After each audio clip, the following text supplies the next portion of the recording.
الماسك وتزيدوا المفعول ديالو.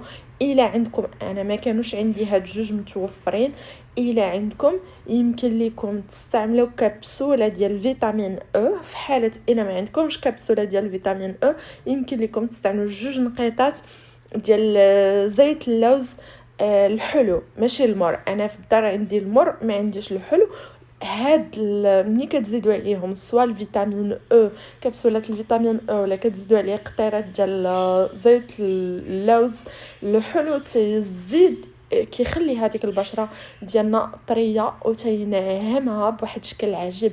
هاد الماسك غنحتفظوا به لمده اسبوع في الثلاجه، ويمكن لكم تستعملوه بشكل يومي، فهو غيعطيكم واحد الاشراقه، وكذلك غيخلي البشره ديالكم ناضره وخاليه من التجاعيد. كنتمنى ان الفيديو ديالي يكون نال الاعجاب ديالكم، وكنقول لكم الى اللقاء الى وصفات اخرى.